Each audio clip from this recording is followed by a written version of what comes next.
Peak. It's a toy. Oh, yeah. And then just don't blow it out. That's the only thing. Thank you so much.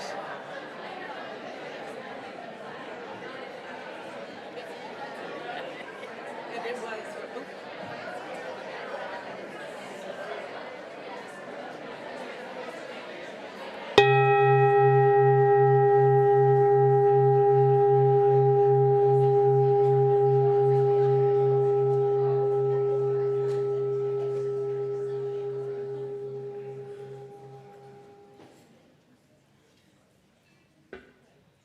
Good morning.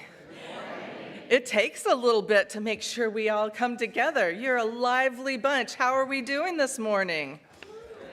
That didn't sound great. How are you doing this morning? Woo! Look at this fabulous crowd. We have an amazing morning together. So welcome, welcome, whoever you are, however you identify, wherever you are on your journey, whomever you love. We're so glad to be together. I want to just flag two quick things before we get started here. For those of you who hopefully you all already know, but we are going to have Peter Mayer here in concert on April 27th. So get your tickets now because they're going fast, and make sure you come to that concert. We're very excited about that. And also, we have a long-range planning team, and they are trying to get together with you for some conversations about a lot of things that are coming up for us and how to plan, and we want your feedback. So if you will, keep an eye out for the conversations they're having and sign up for one. Some are on Zoom, many are on in person. That'll be great.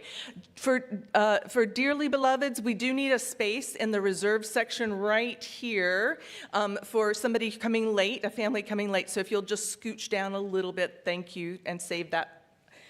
We need at least 4 seats here on the end. And if you have a spot open beside you, raise your hand. We got lots of spaces. Thank you so much. We are so grateful for the people who make this place possible. How many of you have worked with Simon back there on tech? Have you? Woo! Reverend Claudia is running around. We've got Kim, our religious educator, who's going to do the service and with the kids. We have Bernise Lynch, who is our worship associate. We have all our ushers and RE teachers, and this morning, as we get started, we have our special musical guests, Womansong.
voice is heard. 'Tis the ancestors' breath in the voice of the waters. Bum, ba, dee, bum, bum, bum, ba, dee, bum, bum, ba, dee, bum, bum, ba, dee.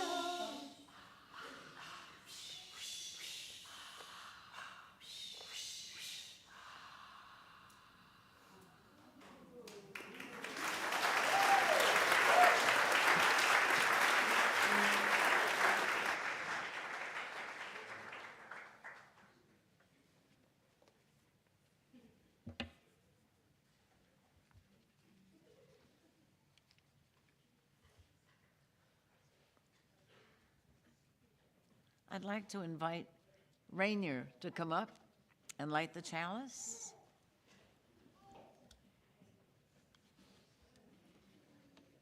Thanks.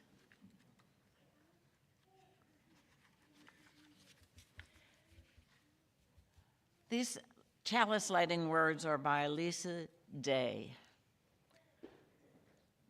What if sometimes it's not about a light in the darkness?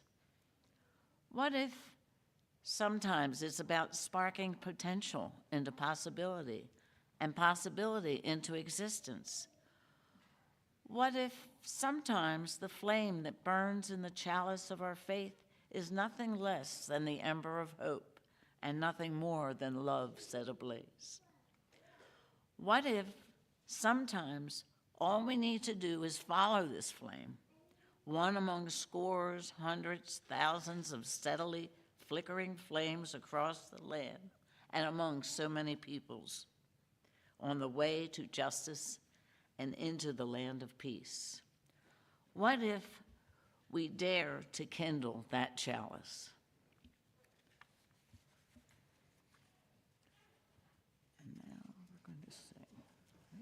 And now we're going to sing. So rise as you're willing or able, and we'll sing hymn number 1. May nothing evil cross this door.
Hi, good morning.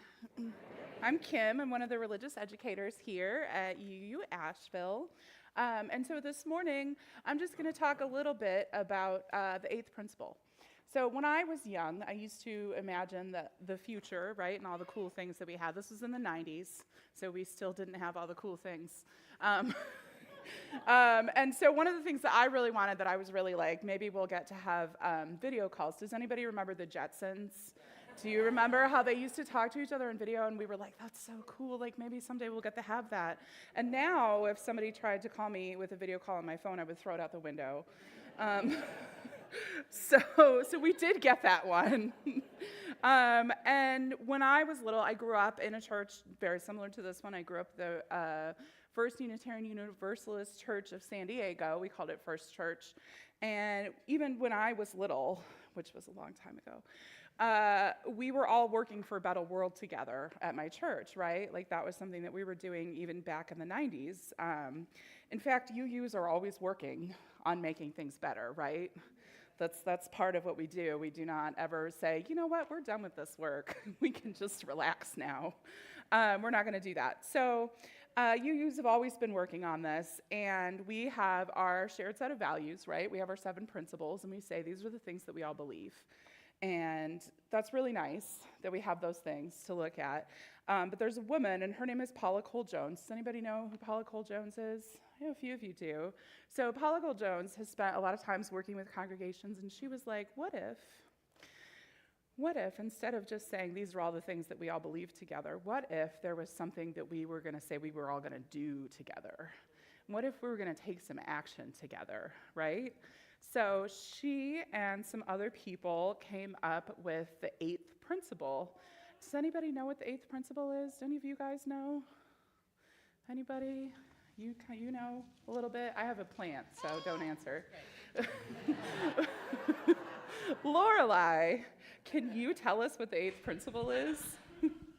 The 8th principle is that we, the member congregations of the Unitarian Universalist Association, covenant to affirm and promote journeying towards spiritual wholeness by working to build a diverse, multicultural community, beloved community by our actions that accountably dismantle racism and other oppressions in ourselves and our institutions. Wow, good job, Lorelei. So more words, right? So more big words. Did anybody hear any interesting big words in there? Did you guys hear anything? I might have done this because it did that to me the first time I read it. So we just talked about, right? So the 7 principles that we had, the one that we already had, we'd had the current version of them since about the 80s, right? Some people think that we've had them since the Council of Nicaea. We have not.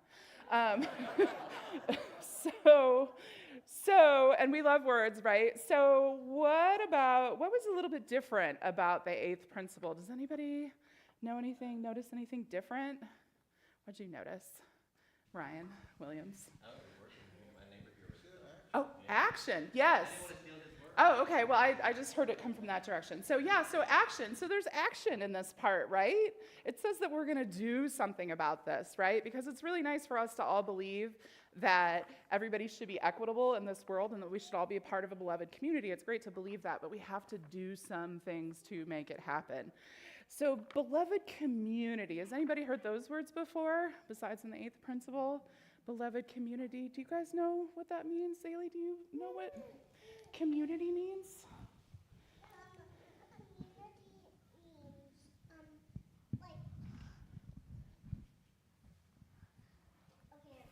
Oh, she forgot. It's okay. It's okay. It's okay. Elliot, do you want to tell us about beloved community? A community in which everyone is cared for, absent of poverty, hunger, and hate. That's right.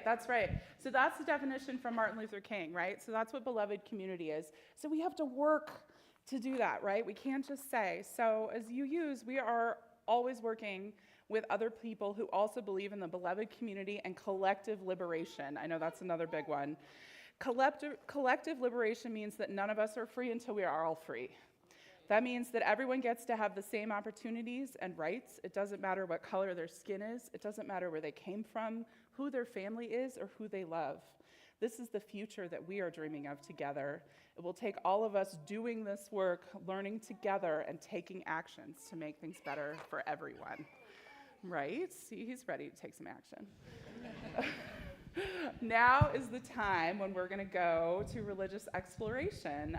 Parents, if this is your first or second time here, if you want to come with us so you can see where your kids are going to be and where to pick them up when we are done after worship. And so the congregation is going to sing us out with As You Go, and the words are on the screen.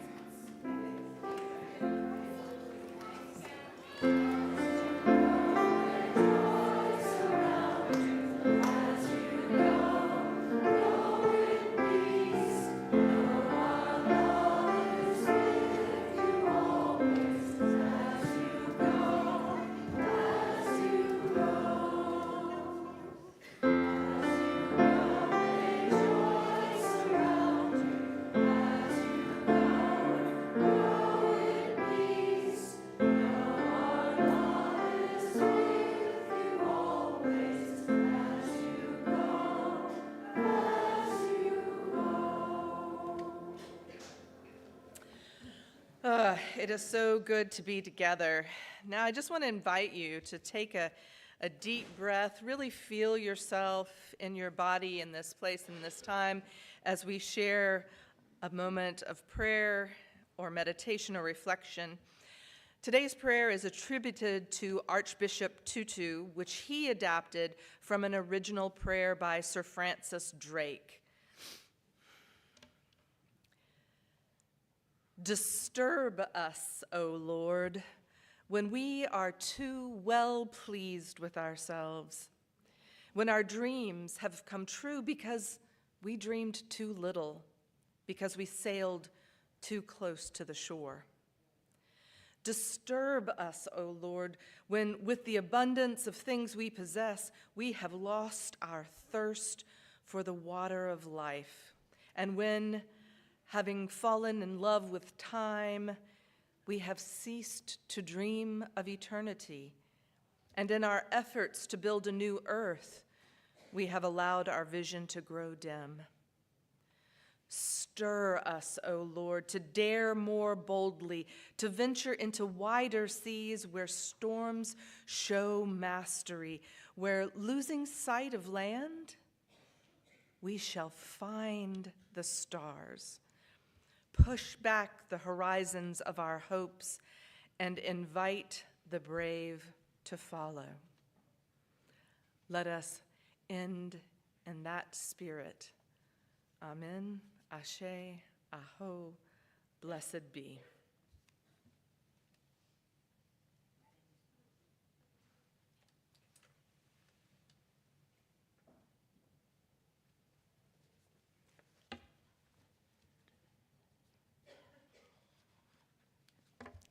Now is the time to acknowledge our joys or sorrows with a ritual of water and rocks. For all that grieves our hearts, we add salt to the brine, to brine the water in this vessel, seeded from the water of our water communion. For all that brings our hearts joy or celebration, we scatter flower petals to symbolize our happiness or contentment, also seeded from our water communion.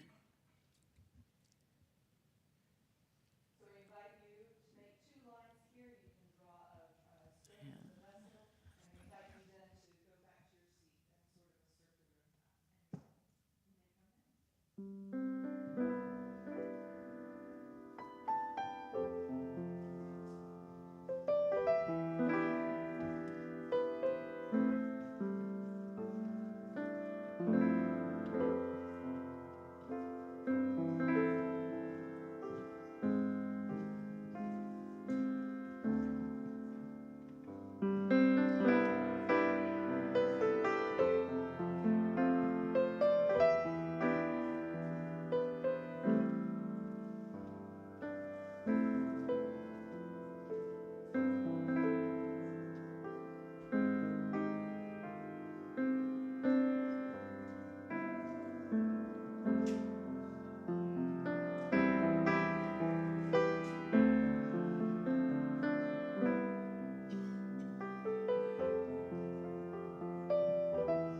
If you have shared a joy, know we rejoice with you.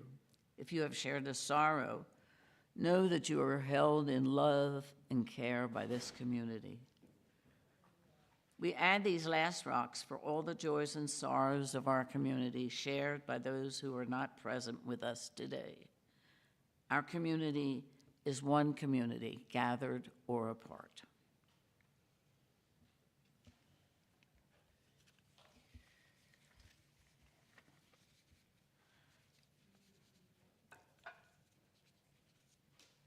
This reading is from the book, How We Ended Racism, Realizing a New Possibility in One Generation, authored by Justin Michael Williams and Shelley Tjelski.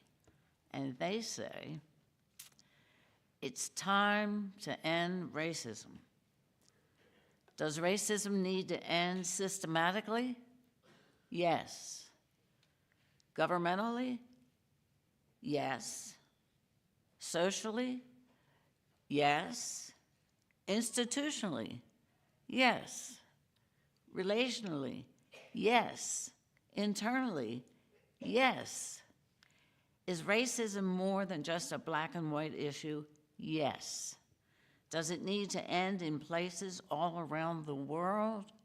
Yes. Do we, as the authors of this book, know how to accomplish all that alone? No. But together we can. We means all of us. Together we can create the conditions that need to arise for us to arrive at the finish line once and for all. We, a black queer millennial and a white Jewish Gen Xer, came together just like it's been done throughout history to model for you what it looks like for two regular people to join hands and take a stand for a brighter future. We began this journey by placing ourselves in the future, in a world where racism has ended, just as we will teach you to do. And we asked, it's the year 2050 and racism has ended. What did we do today in the earliest part of the 21st century that would have caused this outcome? This book is our contribution to creating that world. By the time you're done reading this, you will be equipped to ask the same question of yourself. And when racism arises, you will have the tools to end it, not because of what we teach you, but because of who you choose to become. Let us all come together to realize a new possibility in one generation. This is our time. This is the moment. It's time to end racism.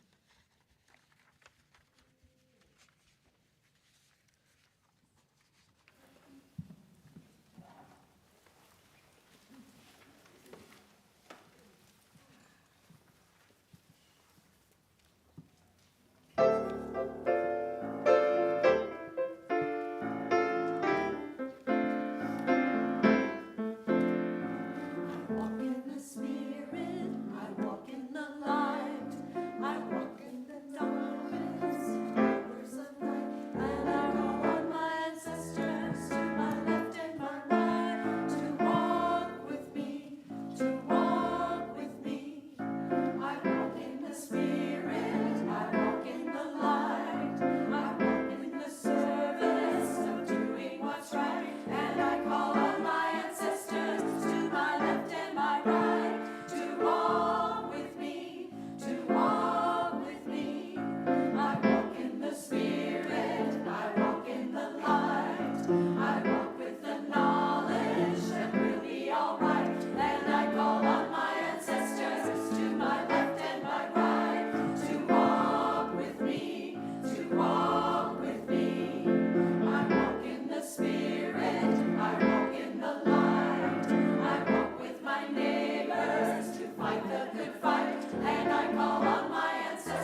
So we have come to that point in our ministry together when that first dew is off the rose.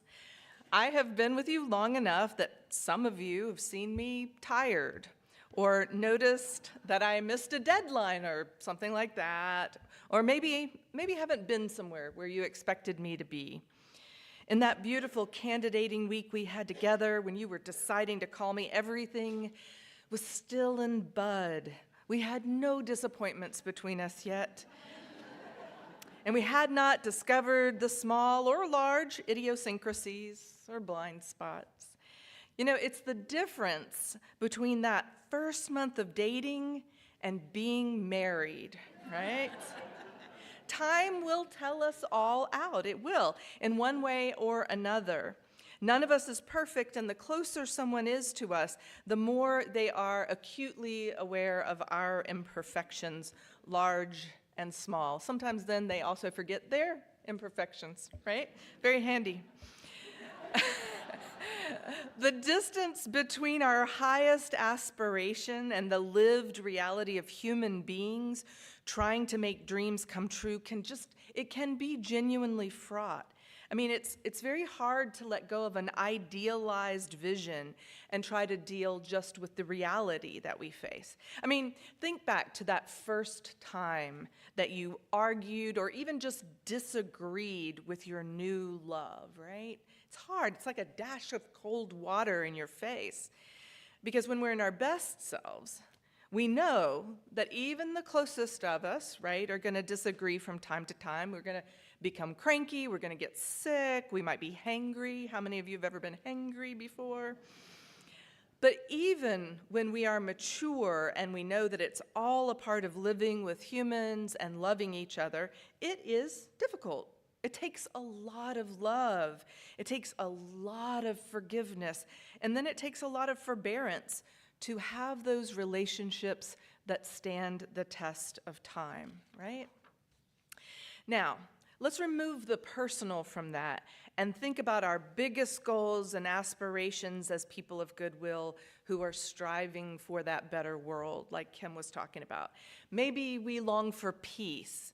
Maybe we see ourselves as invested in a big idea like justice or collective liberation. Now imagine, just for a moment, let your imagination really run free, and imagine that a big group of people, like, let's say Americans, have different ideas about how to do that work, or even what the words mean. Imagine that some of us, probably not you, but some of us have trust issues, or that we're conflict avoidant, or that others find our style to be strident.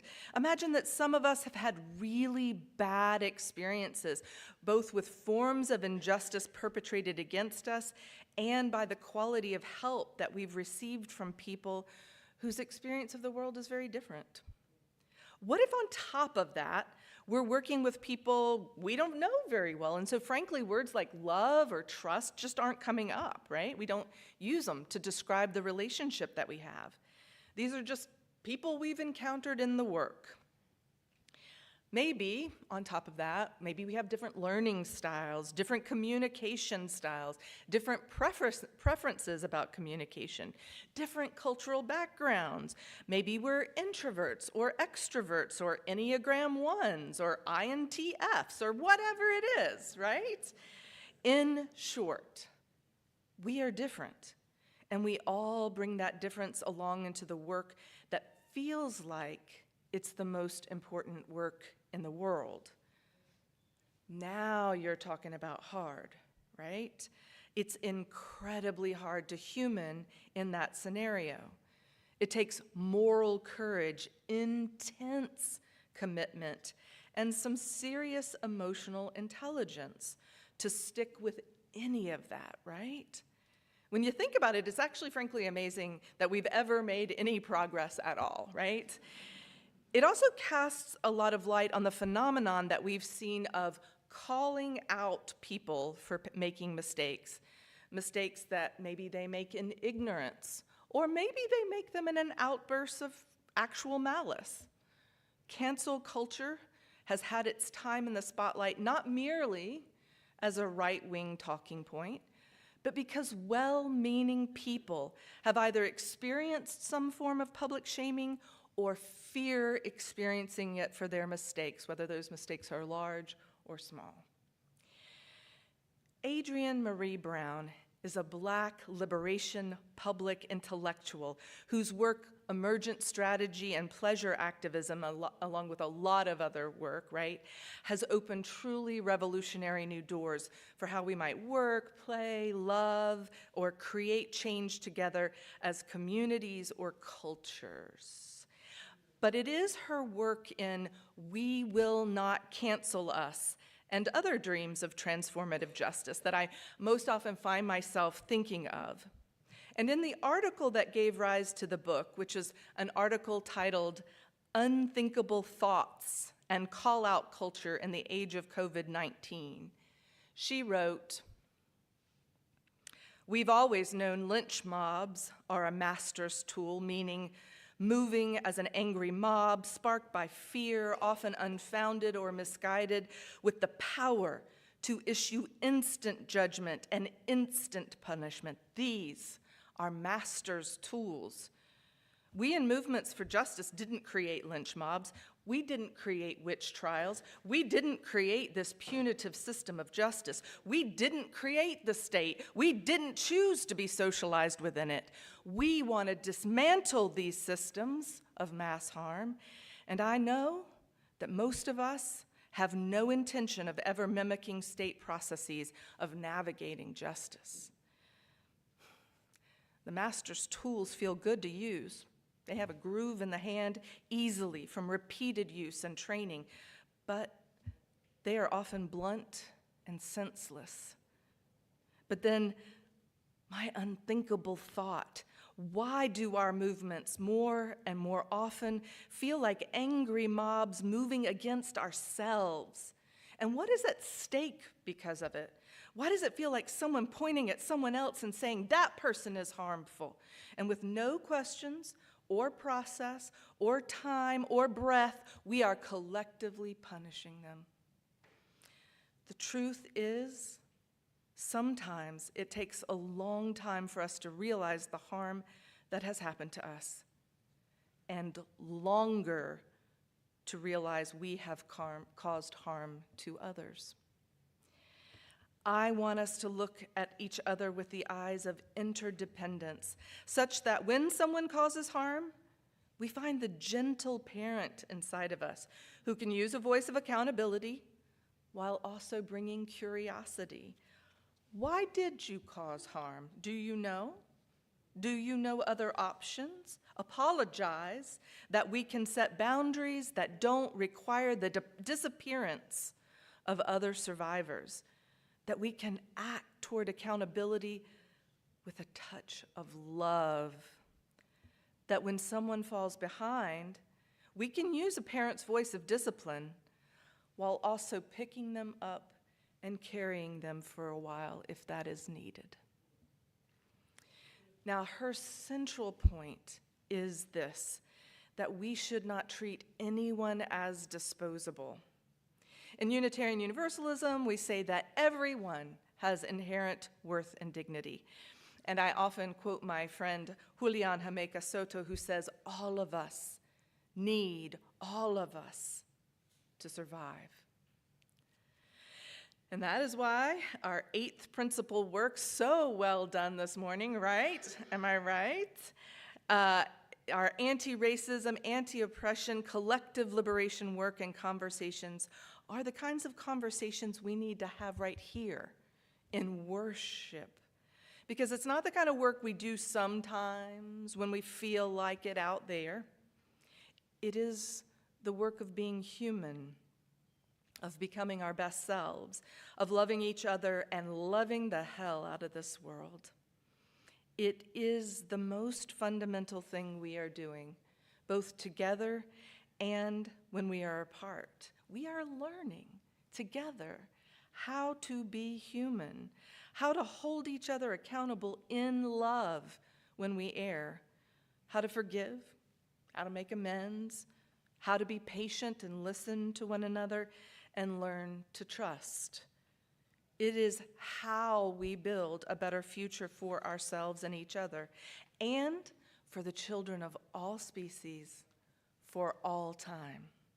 That is what we are about, this work right here.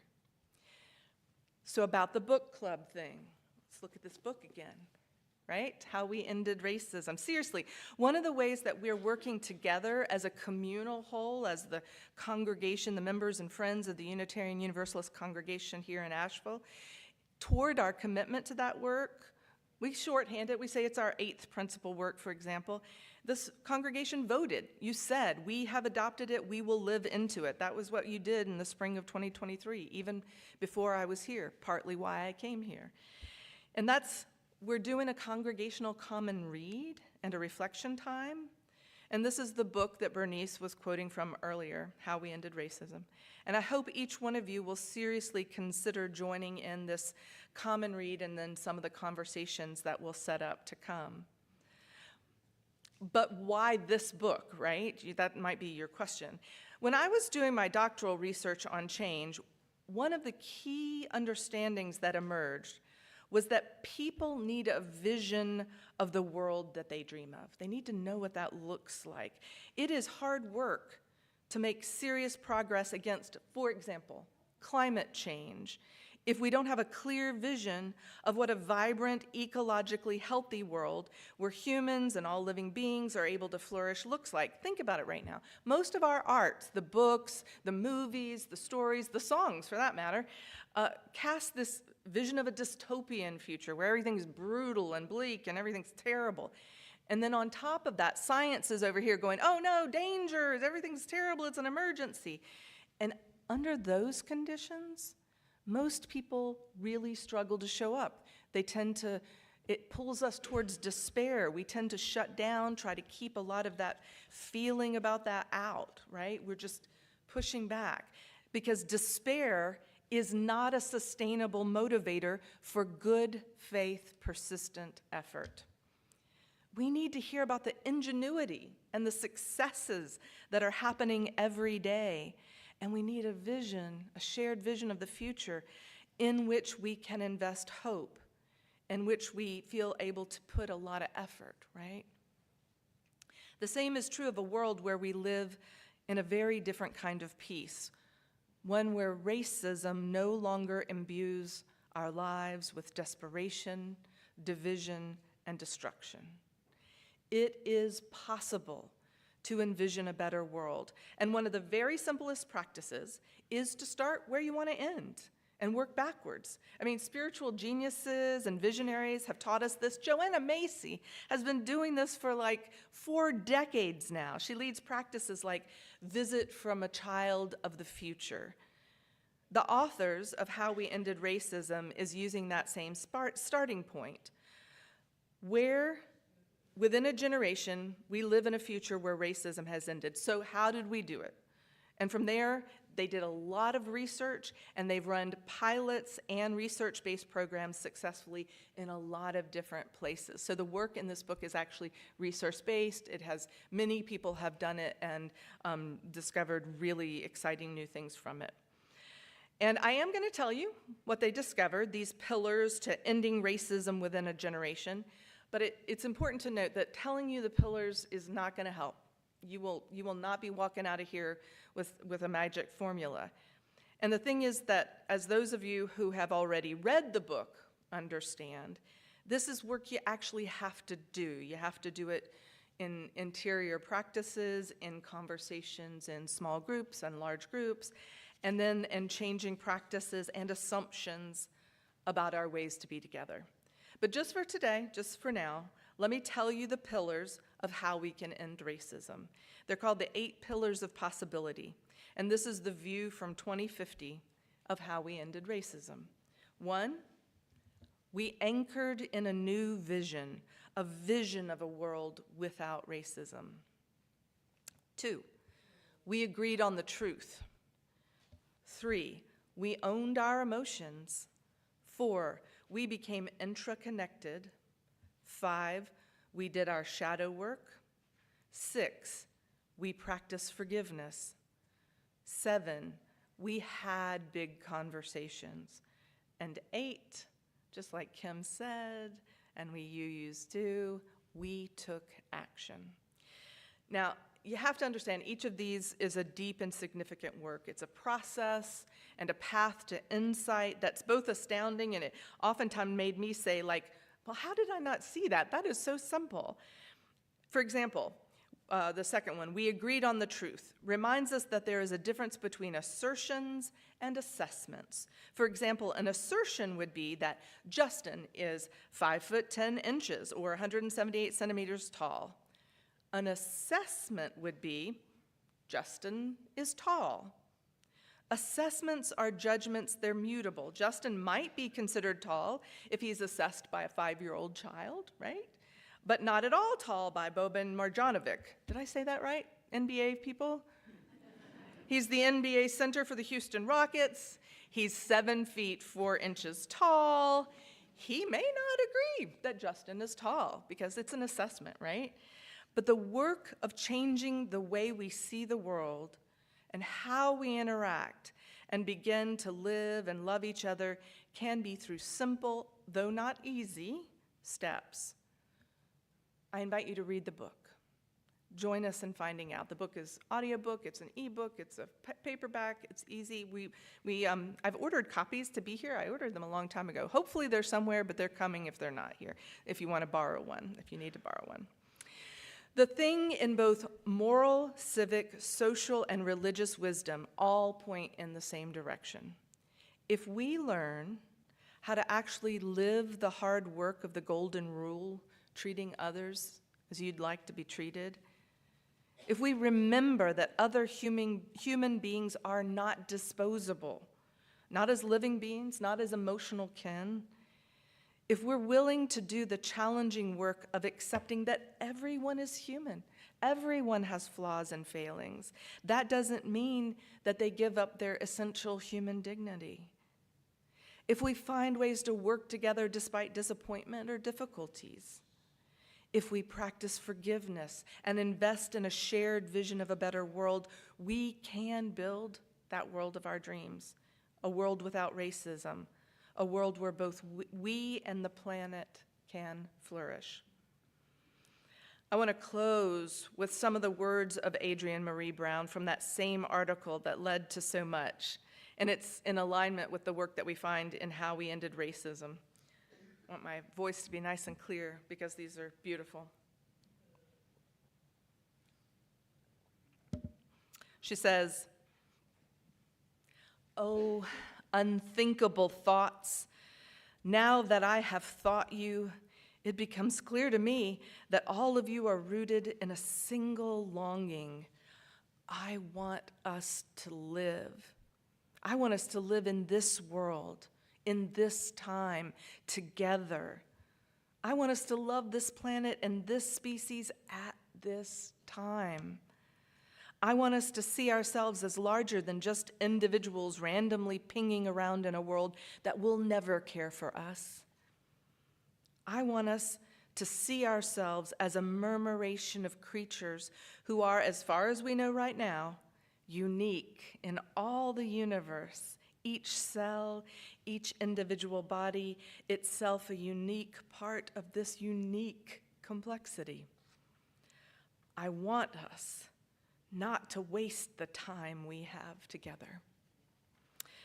So come, let's not waste any more time."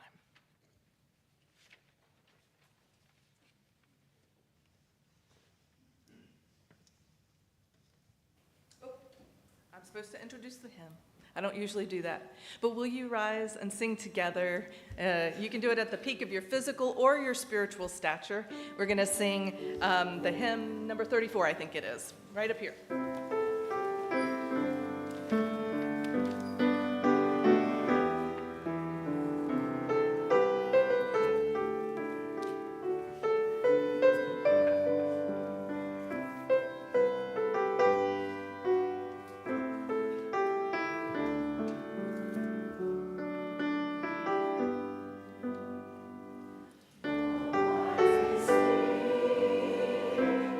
Praise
Now,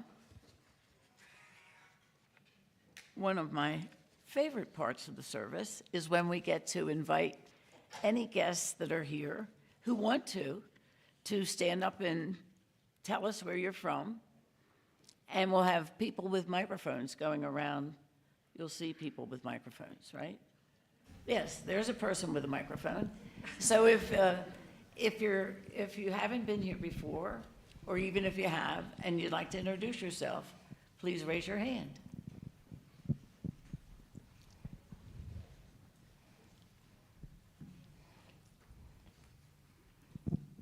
Good morning, I'm Beth Bailey. I was gone a couple of months. I flew down to Florida like a snowbird. I'm back and I'm so happy to be back. Spring is gorgeous here and the church is wonderful as always. Thank you. Welcome. Hi, my name's Jody Malloy, and this is Chuck, my husband. We are 30-year members of a congregation outside of Philadelphia where we raised our kids, and they are living their own lives, so we decided to go on an adventure. And yesterday we signed a lease around the corner from here, coincidentally, and sold our house of 30 years. And at the end of May, we are moving here, and so excited. Welcome. Hello, I'm Lisa Martino, and this is my husband, John Frechette, and we are visiting from Maynard, Massachusetts, members of the Groton, Massachusetts UU Church, and we're so happy to be here. Good morning. My name is Doug Williams. I live here in Asheville and been here quite a few years. This is my first visit here. I'm here today with my dear friend Jill Pryor. I'm Karen Roberge Krebs and my husband Chris Krebs. We're from Watertown, Massachusetts, and we are really looking to move in the next probably 1 to 2 years to Asheville. Chris grew up in the UU Church in Newton, Massachusetts, and I joined after we were married, but he's a longtime member of the Newton Church. We both are, actually. And we love this community already. Yeah, really, the energy is fabulous. It's really, thank you so much. Thank you.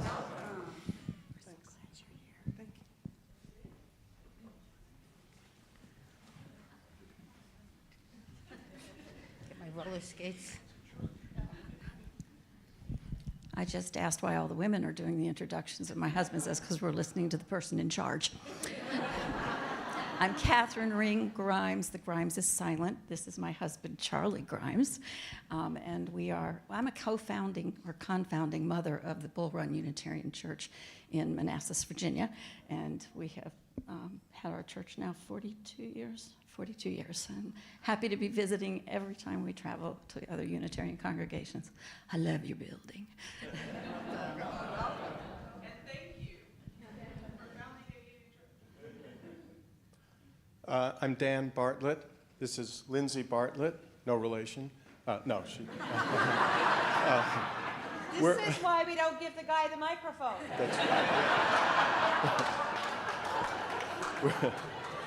We're down from the Keene Unitarian Universalist Church in Keene, New Hampshire, visiting our daughter here and dreaming about moving here sometime. It's so beautiful, and we're happy to be here. I just want to add that I came to a service here when my daughter was at Warren Wilson, and she came back to New Hampshire and then chose to live down here.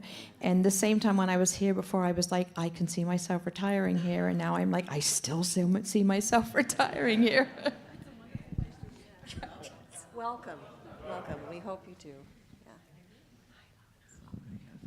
Hi, I'm Lotus, and this is my husband Nate, and we moved close to here in Hendersonville from Franklin, where we attended church for about a year, and we're just so happy to be here and so happy to see all of you, and thank you all. Morning. I'm Frank Lockwood. I live in Deerfield Retirement Community, where I retired from teaching 20 years at Western Carolina University, and I just love this area. So this is a wonderful congregation. Thank you for having us.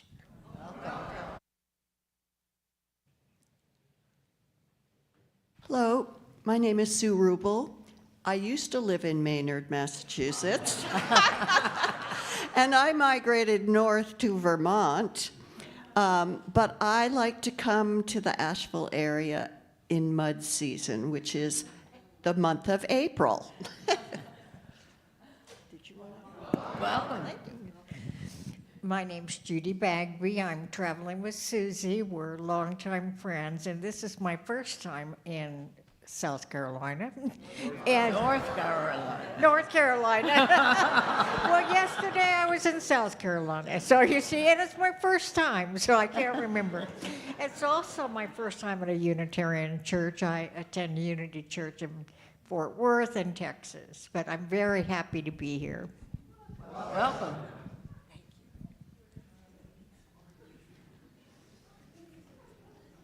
I think that's it.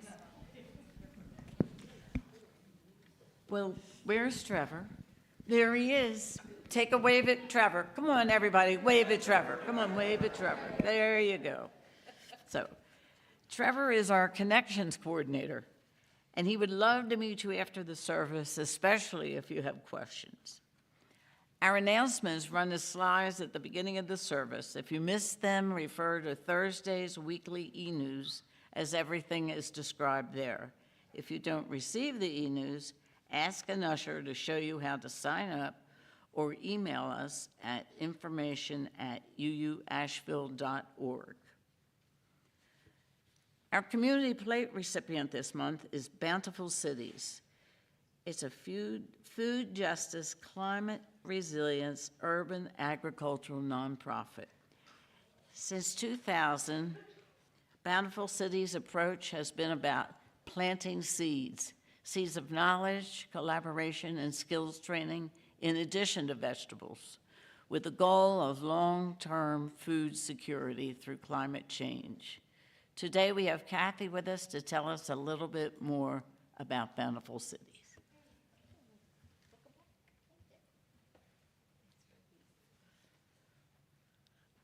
Hello, and thank you for having me here today, and thank you for supporting Bountiful Cities' work.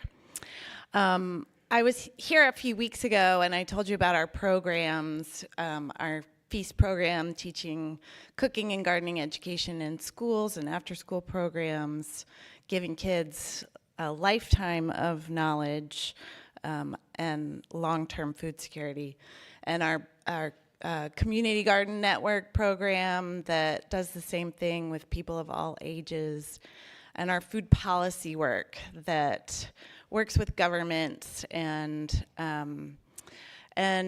helps to ensure that we all can grow food in our yards and public spaces.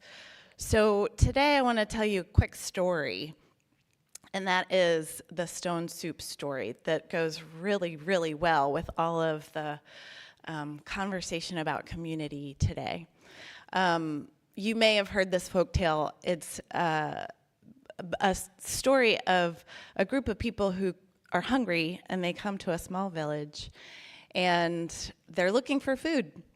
And they're largely unsuccessful until they convince folks to all bring an item to a shared pot. And they make stone soup together with all of these items. And then they share the soup, and there is a bountiful amount for everyone. Everyone has enough to eat. And that is our vision as an organization. We envision this bounty. When we talk about collective liberation and we talk about envisioning what that looks like, our work is to help our community envision what it looks like for all of us to have long-term food security. And it is about community. So I bring this bowl today as an example of coming together and sharing, and I invite you to an event we're having next weekend, which is a Bountiful Bowls event where we will make stone soup and we will share it together we'll have cooking classes, and folks can go home with their pottery bowl, their handmade ceramic pottery bowl made by local ceramic artists, and soup, and there will be a bountiful amount, so please come join us. And thank you again for having me here.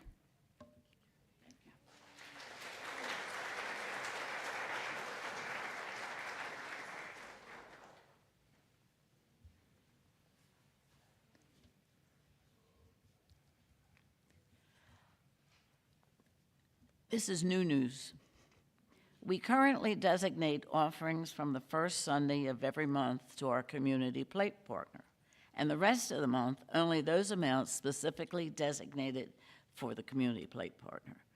But does this process best serve our commitment to our larger community? For the next 2 months, we'll be testing a new method and splitting every Sunday's offering, half to our general fund and half to our current plate partner. In June, we will review these 2 months and see if this method has a more substantial impact than our current practice. The work and the ministries of this congregation are entirely supported by the generosity of our members and friends. We celebrate your generosity each Sunday with music and thanks. You make us possible, and we give thanks to you.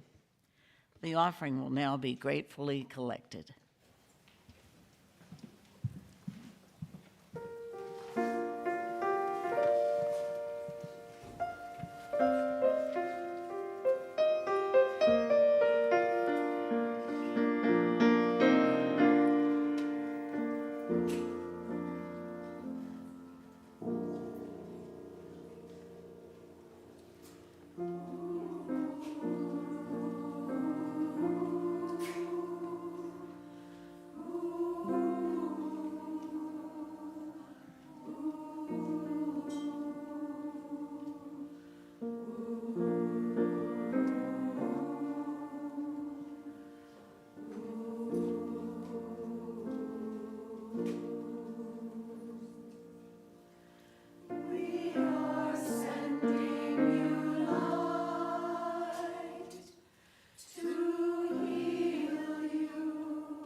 Well, now we have a special activity, and I hope we're ready for it, but I'm not sure. So let me stick my head out and see if we're ready for it. We are ready? Okay. Fantastic. Wonderful. So I have a little story to tell, and we'll tell it now.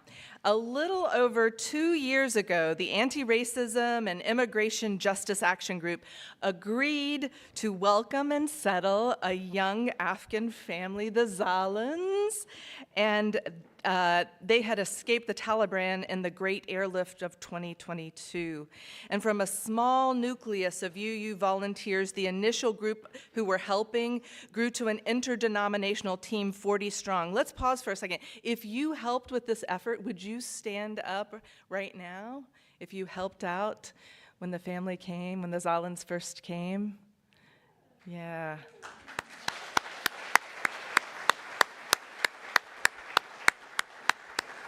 Folks in the congregation and beyond helped with every imaginable need, from diapers to interim housing to literacy and so much more. But the reason we are celebrating today is because an important milestone in the family's immigration journey has recently been achieved. The U.S. government has granted them asylum.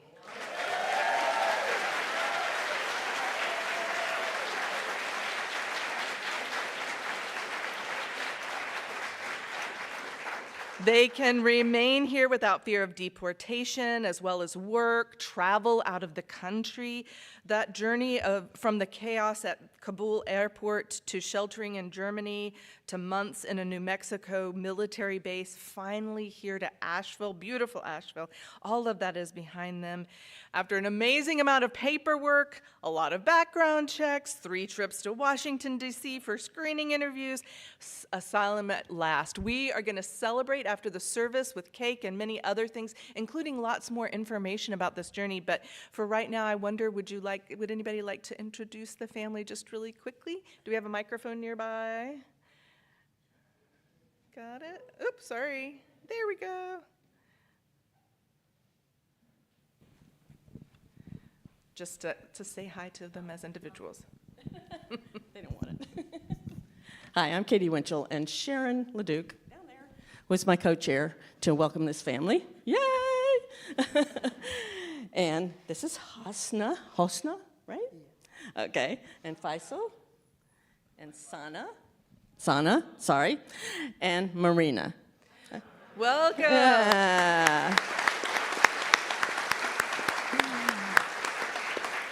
And Sana goes to Claxton Elementary. Woo! James is occasionally her teacher. And probably Hosna will too, but she's a little young yet. All right, and we are going to do so much more in our social time afterwards, including celebrate, tell more of the story, so please join us. But we're so glad, congratulations, asylum at last.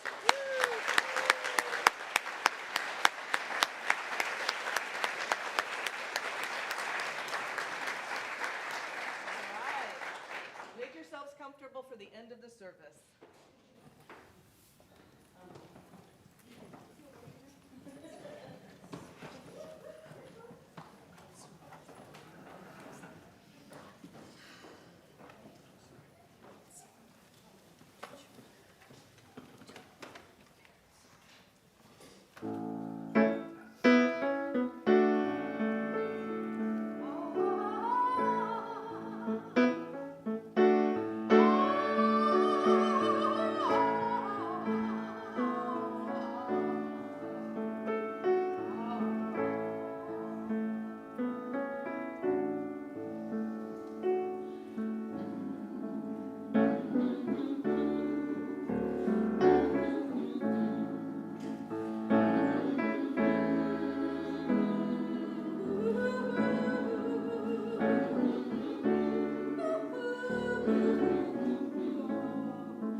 Womansong.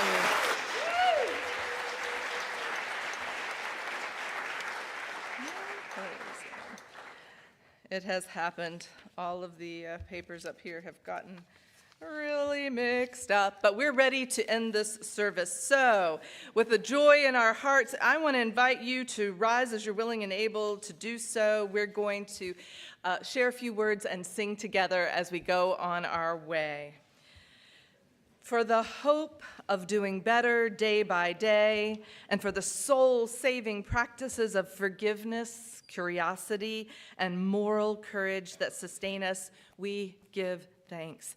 Let us take this bright promise out into the week to come, and may we hold each other in our hearts until we meet again. Let's sing.